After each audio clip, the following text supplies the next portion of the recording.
America ने खलीजी इत्तेहादियों को $8 अरब के हथियारों की फरोख्त तेज कर दी। नई तजवीज़ पाकिस्तान के हवाले कर दी। अब फैसला अमेरिका के हाथ में है, वो सिफारतकारी का रास्ता इख्तियार करेगा या कशीदगी जारी रखेगा। मुझे ईरान की ताज़ा तरीन तजवीज़ पेश कर दी गई हैं। ईरान पर दोबारा हमला करने के इम्कानात मौजूद हैं। ट्रंप कराची ट्रालर के नीचे आकर 2 अफराद के जाँ बहक होने के वाक़े की वीडियो मंजर-ए-आम पर आ गई। ट्रालर के नीचे आकर 2 अफराद के जाँ बहक होने के वाक़े की वीडियो मंजर-ए-आम पर आ गई। काशिफ मुश्ताक कराची में ट्रालर के नीचे आकर 2 अफराद के जाँ बहक होने के वाक़े की वीडियो मंजर-ए-आम पर आ गई है। 2 रोज़ कबल लांडी अस्पताल चुरंगी के करीब ट्रालर तले 2 अफराद के कुचले जाने का वाक़या पेश आया था।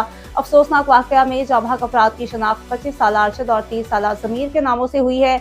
वीडियो में देखा जा सकता है कि दोनों मजदूर गर्मी से बचने के लिए ट्रालर के नीचे लेटे, जहां उनकी आंख लग गई।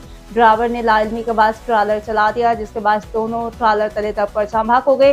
वीडियो के मुताबिक कुछ फासले पर जाने के बाद ट्रालर क्लीनर भागकर ड्राइवर को हादसे का बताता है। ट्रालर में सवार होकर मौका से फरार हो जाते हैं। पुलिस का कहना है कि वाक़े का मुकदमा अभी तक दर्ज नहीं हो सका।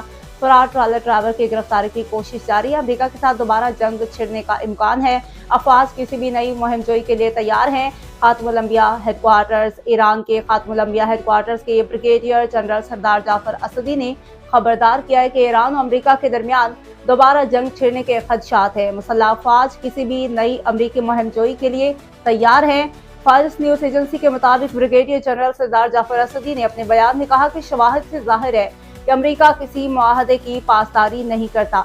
उन्होंने कहा कि अमेरिका और ईरान के दरमियान दोबारा तनाज़ा का इम्कान मौजूद है।